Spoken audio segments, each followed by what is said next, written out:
Parce qu'il dit, mais quand on dit l'argent, tout le monde est heureux et heureuse. Quand on parle de l'argent, c'est que simplement l'argent représente notre vie. L'argent, nous prenons de l'argent comme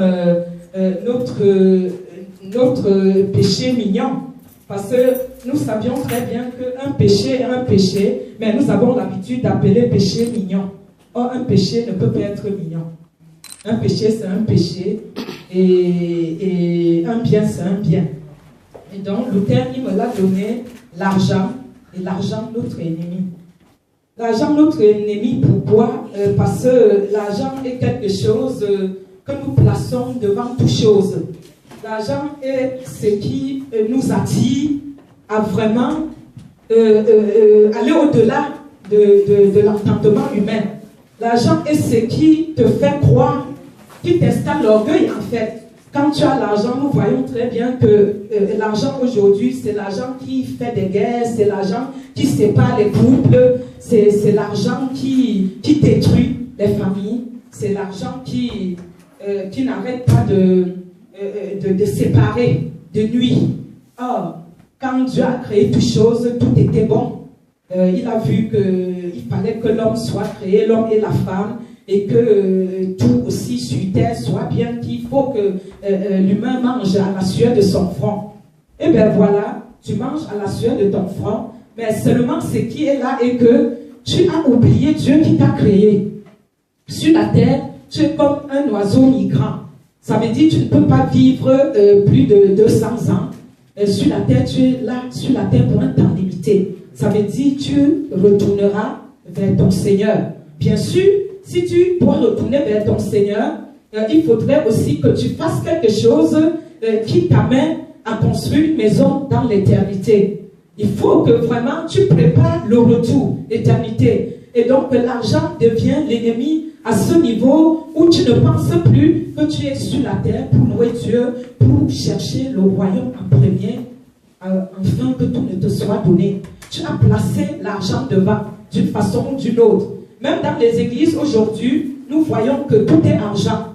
On doit aller bénir un enfant, on cherche à avoir une enveloppe. On doit aller prêcher, on cherche à avoir une enveloppe. On doit aller consacrer quelqu'un, on n'a pas cherché à savoir si cette personne est appelée par Dieu. On a directement pensé à l'argent. On a surtout, on pense à l'enveloppe. Beaucoup d'églises aujourd'hui ratent vraiment leur destinée. Pourquoi? Parce qu'on peut faire passer le panier 1 million de fois. Et tout cela n'est pas biblique. Nous faisons tout cela juste parce que Dieu t'a sorti, comme David, derrière les moutons. Dieu t'a sorti avec tout l'odeur des moutons sur toi en tant qu'un berger. Et tu viens maintenant et tu te dis, bon, ça va, l'argent, comme il m'a élevé, j'oublie. Parce que quand on est en Afrique, vous vous rappelez que quand nous sommes en Afrique, on va prier de kilomètre en kilomètre. On ne va pas chercher chacun chez soi. Parce que tu travailles pour l'éternité. Tu travailles pour construire ta maison dans les cieux. Tu vas seulement soutenir tel ou tel. Tu vas dans une église pour chercher ta destinée. Tu ne vas pas pour le pasteur. Tu ne vas pas pour la servante de Dieu. Tu ne vas pas pour quiconque, mais tu vas pour ton propre salut. Parce que le salut est personnel.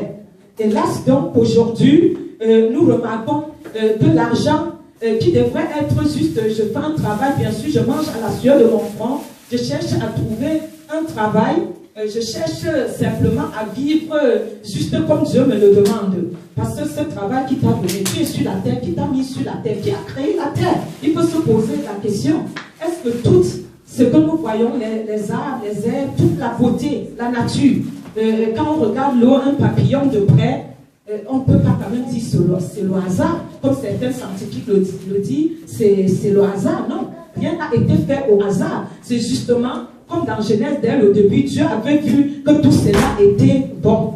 S'il a pris Adam, il a créé Adam, il a vu qu'Adam était seul. Il s'est dit, mais il va errer sur la terre, qu'est-ce que ça va donner? Et les gens se sont même dit, peut-être Adam, s'il était seul, il n'allait pas pécher. Parce que nous croyons toujours, comme la femme a été toujours maltraitée jusqu'à aujourd'hui, que c'est la femme, la faute, la femme.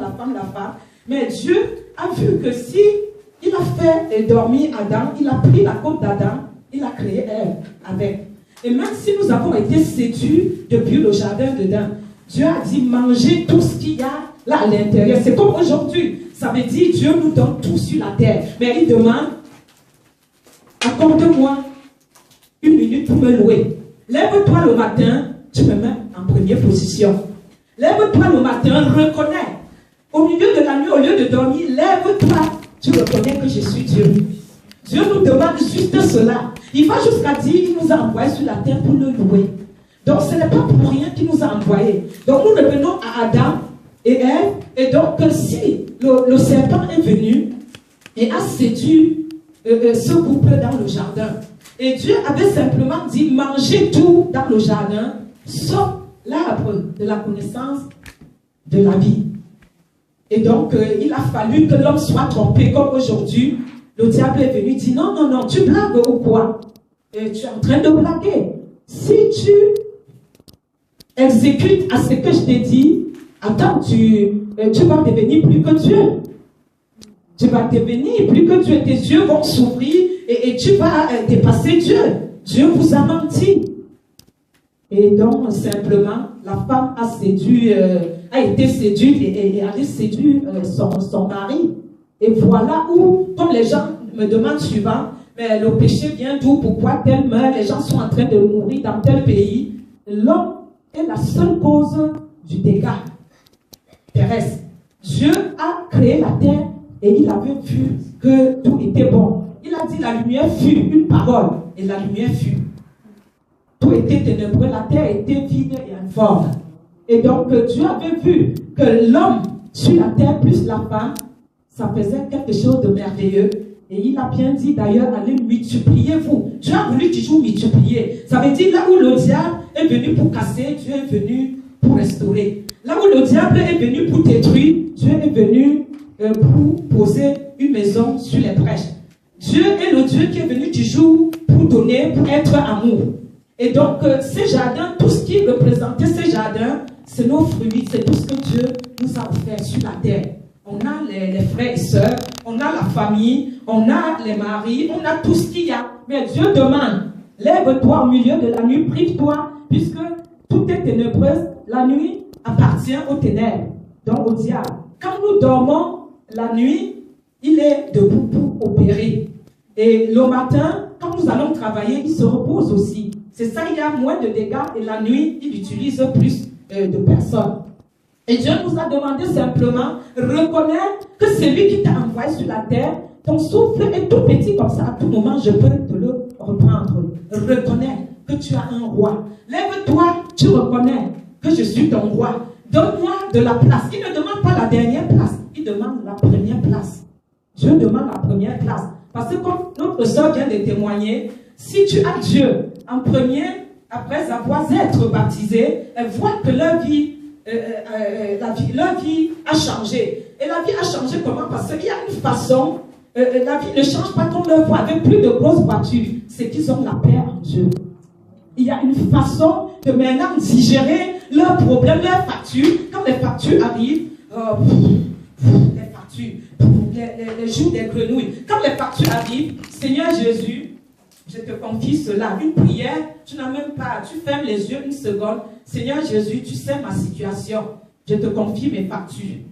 Elle était là quand j'ai prié tout à l'heure pour un problème qui n'allait pas sur Internet. Et je dis, fichier, je t'ordonne de t'ouvrir au nom de Jésus. Charlotte était là. J'ai ordonné au fichier. Tu vas te soumettre, fichier, à l'Éternel. Tu vas te soumettre à la parole. Tu vas fléchir les genoux devant la parole et devant l'envoyé de Dieu. Tu te soumets, fichier, au nom de Jésus et je te le recommande. Ainsi dit l'Éternel. C'était ça ou pas? Et les minutes, une seconde, j'appelle Géraldine et je dis, est-ce que le fichier est ouvert? Elle dit, ça y est. C'est à toi à ordonner, à dire, à appeler les choses qui n'existaient pas dans ta vie, elles existent. Si tu te sous-estimes, les choses ne viendront pas. Donc l'argent qui était bien pour que l'homme va à son train travailler et avoir un salaire du retour.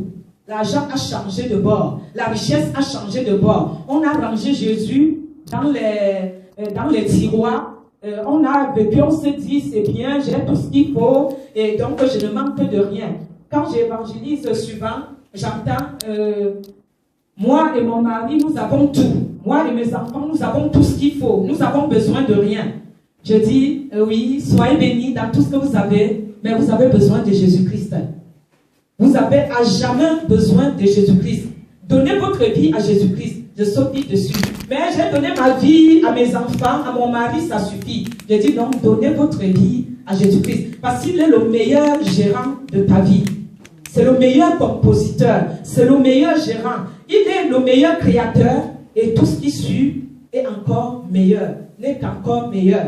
Et l'argent, comme je venais de le dire, notre ennemi, à ce niveau où tu crois qu'en travaillant, en fournissant les efforts, l'argent, ayant 1 million de boulot, ayant une famille parfaite, on cherche tout dans la perfection, mais on range Jésus de côté. Et tu ne peux pas trouver la perfection sans Jésus-Christ. C'est Jésus-Christ, number one, comme disent les Américains. Jésus-Christ, number one. Number one, pourquoi? Parce que même la vie d'un chrétien ou d'un chrétien n'est pas le paradis sur terre. Jésus-Christ a aussi souffert, il a aussi payé le prix. Et donc, tu as ta part à payer. Quand tu vas au travail, tu donnes tellement à ton travail. Il y a les chrétiens que le dimanche, tout est parfait. Quand tu l'appelles lundi, tu crois que c'est une autre personne. Ma soeur. Et tu dis, oui, moi je suis toujours avec la joie. Merci Seigneur de planter cette joie dans ton cœur, même dans les difficultés. Oh, mais ma soeur, c'est la servante. Oh, la servante, la voix a changé. Comme c'était Marthe, elle est devenue Rose. Dimanche, c'est bien ta soeur Marthe. Et lundi, elle devient Rose. C'est dommage. C'est dommage parce que Jésus a dit, le monde m'a rejeté et j'ai vaincu le monde, tu vaincras aussi. Et si toi, personnellement, tu es persécuté, sache que dans ton avis, je suis là. Et accompagné pas seul de mon GPS, le Saint-Esprit. Sache qu'ils te poursuivront, ils te persécuteront. Vous connaissez comment c'est que la persécution. Comme la sœur disait, à un niveau donné, vous vous dites, mais Dieu, est-ce que tu es encore là? Il n'est pas toujours dans le ressenti. Dieu est toujours là et il le serait toujours. Il a dit à Matthieu 28, Matthieu 28, il a dit, je crois bien c'est de 16 à 20, Jésus a dit à la fin au 20, je serai toujours avec vous jusqu'à la fin des temps.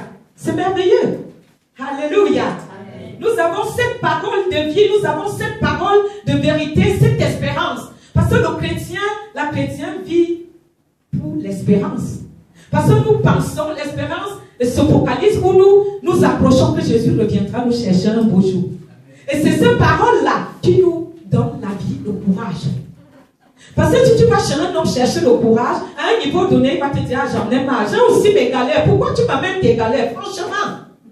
Ta maman va te dire, oh là là, j'étais accouchée, ça ne suffit pas, je t'ai aidé.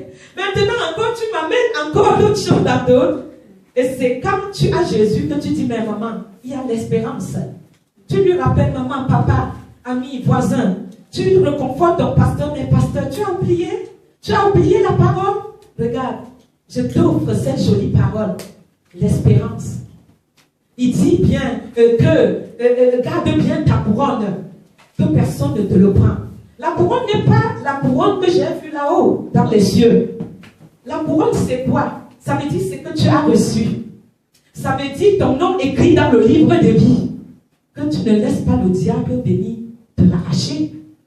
Que tu ne laisses pas, comme notre parole de sémence, venir pour t'arracher ce que tu as reçu. Garde jalousement ce que tu as reçu. Parce que c'est ce que tu as reçu, cette parole-là, qui doit te faire bénir chaque jour. Que à tout moment, quand les persécutions vont arriver, parce que quand tu vis normalement, le diable ne te dérange pas trop. Et tu ne vois pas aussi trop parce que tu es dans la perdition totale avec lui. Tu crois que tu vis bien.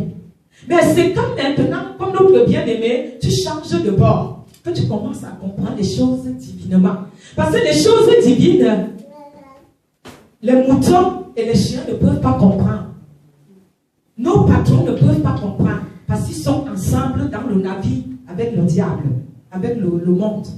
Mais c'est toi qui vis une dimension spirituelle, divine, qui comprend les choses spirituelles. Les choses spirituelles sont, et nous l'écoutons, que quand nous avons aussi les oreilles spirituelles. Et c'est pour cela que le Seigneur nous demande la maturité spirituelle. Si nous vivons la maturité, nous allons beaucoup comprendre les choses. Et ça fait que si tu es mature, tu t'en vas aussi vite transmettre. Les choses spirituelles ne se prêtent pas, mais ça se transmet. Jésus est venu, il n'a pas donné son manteau à quiconque, mais Jésus a transmis. Faites comme vous m'avez vu faire, parce que tout ce que j'ai fait, j'ai vu le Père le faire. J'ai fait tout ce que le Père m'a dit de faire. Aujourd'hui, nous ne faisons pas ce que nos pasteurs nous disent de faire. Nous ne faisons pas ce que la parole de Dieu nous dit de faire. Nous faisons qu'à notre tête. Et je vois des personnes très malheureuses et malheureuses que sans argent, ils ne peuvent pas prier Dieu. Ils ne prient que Dieu que quand tout va bien. Mais Dieu n'est pas le Dieu que quand tout va bien. Non. Dieu est le Dieu que même à Gethsémane, quand Jésus avait vu la vision, étant assis en prière, il a vu ce qu'il allait vivre. Il n'avait pas su, parce que quand l'Éternel a dit qui irait vraiment sauver l'humanité après le jardin, Jésus se portait garant. Mais il n'avait pas connu la dimension de ce qui allait se passer. Quand je dis à ma soeur, viens, on va aller ce soir, je ne connais pas ce qui se passera, bien que j'ai passé la nuit en prière pour cette rencontre et la matinée, mais l'Éternel a lui les choses cachées, à nous les choses révélées. Il nous révèle. Mais maintenant qu'il nous révèle, il faut encore avoir le discernement pour écouter la révélation aussi par la suite. Et donc, si tu n'as pas les oreilles pour capter, être au bon moment et à la bonne endroit, c'est justement avoir le discernement dans ta vie. Et si nous vivons la maturité, le discernement, tout est bien pour nous, pour avancer. Et quand les problèmes, la persécution viendra, on irait confesser au diable que je te vois Goliath, mais hors des questions. Ça veut dire au jardin, les grumeaux du sang ont coulé sur le visage de Jésus. Vous voyez, nous disions souvent le stress, la femme va accoucher. Oh, ça ne va pas. Mais c'était le haut degré du stress. Le haut de gamme du stress. Le stress que personne sur la terre et personne après les humains ne vivra. Donc Jésus simplement, quand il a vu ce qu'il allait porter pour moi, c'est vous, c'était au haut niveau. Et Jésus, à la place de la sueur, c'est les grumeaux de sang qui descendaient. Ça, c'est dangereux. Parce que si c'est l'homme aujourd'hui réel, il faut que Dieu te donne cette dimension de se manifester comme cela. Et les anges sont venus reconforter le Christ et lui dire, ne t'inquiète pas, ça va aller. C'est bien quand les anges travaillent pour nous. J'aime toujours beaucoup l'escorte. Comme ils m'ont escorté là-haut. J'ai dit, ah, ange. Et c'est vrai que c'est bien d'être escorté. Ça veut dire, les anges aussi, à leur niveau, ont leur travail à faire. Mais nous, comme je l'ai toujours dit, qui va juger les anges? Les pasteurs le disaient, mais Jésus me l'a confirmé. C'est nous. Ça veut dire, l'ange, même si l'ange vient travailler avec nous, nous dirige et tout, l'ange doit nous faire du protocole. Et parce que l'homme a été créé à l'image de Dieu. Nous avons le privilège. Et donc, au jardin de Gethsémane, les grumeaux du sang. Et l'ange est venu reconforter le Christ. Et il a dit, Père, si c'est ta volonté, que cette coupe s'éloigne. Mais si ce n'est pas ta volonté, qu'elle soit faite. Dans combien de nos situations, on a demandé la volonté de Dieu? Rarement nous demandons la volonté de Dieu. Et donc nous revenons à notre thème qui est l'argent. L'argent. Aujourd'hui, l'argent peut... C'est ce qui gère le monde. C'est l'argent, comme il y a les enfants et les femmes. Les femmes, ça peut être les hommes. Mais on dit d'habitude parce qu'on a tout collé à la femme. Or que je peux bien dire aux hommes, vous avez aussi une boule ici, de têtutesse, la pomme qui vous est calée là. Mais tout on met sur la femme. Tout c'est la femme. Tout on plante sur nous, les femmes. Et donc quand même, quelque part, l'argent a dominé tout. J'ai voyagé Pour ne même pas dire au Cameroun chez moi, on va encore dire les camés. J'ai voyagé, mais comme je ne peux pas ne pas le dire, je suis camé, bien sûr. Hein. Je le est différent parce que chacun est différent. Marie était différente, Marthe était différente. La preuve en est que Marie attendait avec Jésus pour prendre la bonne part, la parole. Et Marthe n'arrêtait pas de dire, viens m'aider. Jésus dit non. Si tu veux préparer, prépare pour me recevoir. Mais elle a choisi la bonne parole, la bonne part. Voilà. Et la bonne part, c'est la bonne parole. Parce qu'elle était en train vraiment de se nourrir spirituellement. Or, l'autre préparait ce qui allait nourrir physiquement. Après, on passe sa part. Donc, là, elle avait choisi la bonne part. Et donc, l'argent, aujourd'hui, gère l'humanité. Tu ne peux plus rien faire, même dans les couples. On n'entend que cela. Dans les guerres dans le monde, on n'entend que cela. Moi, souvent, je ne comprends plus. Même les gens me disent, mais on t'entend jamais pleurer. Les gens viennent encore me prêter de l'argent parce qu'ils n'entendent jamais que je parle de l'argent. Je leur dis, si vous m'avez connu au Cameroun, mes amis, mes copains étaient des ministres. Et les bling-bling de la terre étaient moi. Et je crois qu'il fallait que Christ me donne cela tôt. Et après, il m'envoie dans les bling-bling spirituels, divins, le vrai. Que je dis, mais ma soeur, si tu laisses ta part tomber, oh, attention, oh, Yako, je ne laisserai pas ma part tomber, jamais. Yako, jamais, jamais. Pour rien au monde, pour tous les prix du monde, je ne laisserai pas mes bling-bling d'en haut tomber. Parce que c'est haut de gamme, c'est la qualité, c'est ce qu'il n'y a pas sur terre. C'est vraiment, il n'y a pas de mot à cela. Et donc, j'ai accompagné cette servante de Dieu. L'Éternel m'avait dit béni. J'ai béni. Et après, il m'a dit, ben, tu sais, tu ne me laisses pas comme ça, accompagne-moi au Cameroun. Je dis, mais c'est pas possible. Je vais aller consulter. Je consulte papa. Et quand je consulte papa, il me dit, vas-y l'accompagner. Et la nuit, il me montre une vision. Elle a les persécutions. J'ai dit, je peux faire comment? Je l'avais beaucoup soutenu, comme j'aime toujours soutenir. Parce que je ne pensais pas que Dieu allait m'utiliser. Et donc, j'ai toujours soutenu. Et puis, j'appréciais les gens qui étaient devant. J'aimais toujours aller rester derrière. Et je passe pour aller prendre le visa, le passeport. Je tourne, je n'ai pas le passeport. Je tourne, je n'ai pas le passeport. Et Jean, je prie. Le Seigneur me dit, va à ta droite, d'où tu viens même là, et tu prends à droite le passeport. Et je sors tel quel. Après la prière, je prends le passeport. Je vais maintenant, je fais les démarches. Elle me dit, non, si tu vas avec moi, tout c'est gratuit. Donc, ne te jette pas. My Jesus name. Oh, Jesus. Je prends le vol, je me bats, je dis, bon, je vais pour le Seigneur, mais je veux faire un tour à Yaoundé, voir la famille. Et comme on va travailler, et jusqu'à Yaoundé aussi, il n'y a pas de problème. J'arrive, je vois qu'il y a des problèmes, même des personnes qui payent pour avoir les leçons. On ne peut même pas leur donner l'eau à boire. Il y a des gens qui ont soif dans les villages. Ça, je vous donne ce témoignage. C'est comme un témoignage pour que vous-même, que chacun sache que l'Éternel nous demande d'aller dans les fins fonds du village. On a oublié son peuple dans les fins fonds du village. Il y a son peuple, il y a ceux et celles, ces enfants comme nous, qui pleurent et qui n'arrivent pas à voir une Bible, qui n'arrivent pas à entendre une parole. Il m'a dit que je sache que ceux fins fonds du village sont dans mon ministère aussi. Donc il ne faut pas courir après les États-Unis, l'Hollande, il faut penser aux fins fonds du village et lui demander la providence pour les personnes des fins fonds du village. Parce que nous aussi, de toute façon, avant de prendre le vol, on venait du fin fond des villages.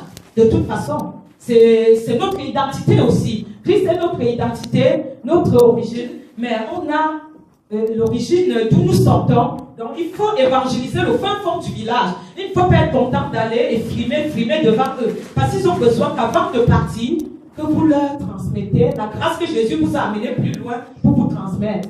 Et donc, arrivé, hélas, ça n'a pas été. Parce que tout était le contraire. J'ai poussé dans un hôtel, l'asthme a commencé, j'ai failli mourir. J'ai dit, Seigneur, c'est pas toi qui m'as dit de venir. Il fallait que je commande, on me dit, tu ne payes rien. Mais il fallait commencer à payer. C'est l'argent qui était dans tout. Pour rencontrer les bitchops, il fallait l'argent. Quand on mettait un panier, les gens passaient, bitchop dit, pour prier pour toi, il faut telle somme. Je n'avais jamais vu ça. Les bitchops qu'on a invités, c'était terrible. J'étais malade. Et moi, j'étais là, je louais nuit et jour. Et les filles qui étaient parties, qui faisaient de leur groupe, c'est moi encore qui m'en occupais. J'amenais les gens au restaurant. Et heureusement, j'avais un peu de quoi au Cameroun sur place. Et j'ai dit, bon, l'argent qu'on m'avait mis de côté, pris et mis de côté, je veux mettre en jeu pour le Seigneur. Donc, c'était une façon de s'aimer. Et donc, j'ai vu des miracles, l'argent parlait, le diable agit dans